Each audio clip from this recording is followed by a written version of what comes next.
ଜଗନ୍ନାଥ ସାଙ୍ଗମାନେ ତ ଆଜି ମୁଁ ତିଆରି କରିବି କଞ୍ଚା ବାଦାମ ଆଉ ଆଳୁର ପତୁଆ।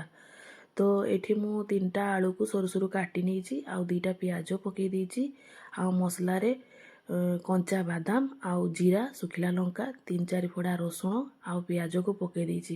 ଆପଣମାନେ ଭାବୁଥିବେ କଞ୍ଚା ବାଦାମରେ ପତୁଆଟା କେମିତି ଗୋଟେ ସ୍ମେଲ୍ ହେବ, ତ କିଛି ବି ସ୍ମେଲ୍ ହେବନି। ଆପଣ ଥରେ ଟ୍ରାଏ କରିବେ, ଦେଖିବେ କେତେ ସୁନ୍ଦର ଲାଗିବ। ତ ମୁଁ ଡାଇରେକ୍ଟ ହେଉଛି କଡ଼େଇରେ ପକେଇଦେଲି ଆଳୁ ଆଉ ପିଆଜକୁ। ମସଲା ଟୋଟାଲ୍ କଷିବେନି, ଏଟା ପତୁଆ ମାନେ ସବୁ ଜିନିଷ ଏକା ସାଙ୍ଗରେ ପଡ଼ିଲେ ହିଁ ଭଲ ଲାଗେ। ମସଲା ବାଟାକୁ ଦେଇଦେଲି, ତାପରେ କିଛି ଲୁଣ ଆଉ ଟିକେ ହଳଦୀ ପକେଇବେ। ପତୁଆରେ ହଳଦୀ ବେଶୀ ପକେଇଲେ ଆଦୌ ଭଲ ଲାଗେନି, ବାସ୍ନା ହେବ ହଳଦିଆ ହଳଦିଆ।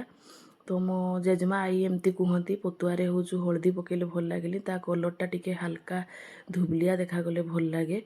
ତାପରେ ହେଇ ଦେଖନ୍ତୁ ମୁଁ ତେଲ ଫାଷ୍ଟ ପକାଇନି, ତେଲ ଟିକେ ଫୁଟ ଆସିଲା ପରେ ଟିକେ ସୋରିଷ ତେଲ ପକେଇବେ। ପତୁଆରେ ସୋରିଷ ତେଲ ନାହିଁ, ବହୁତ ଭଲ ଲାଗେ।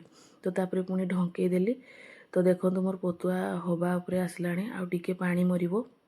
ମୁଁ ଲୁହା କରେଇରେ ତ କରିଛି ପତୁଆଟା, ତ ଏଇପରି ଦେଖାହେଉଛି। ପତୁଆ କଲର୍ଟା ଏମିତି ହେଲେ ହିଁ ବହୁତ ଭଲ ଲାଗେ ଆଉ ଟେଷ୍ଟ ବି ଲାଗେ।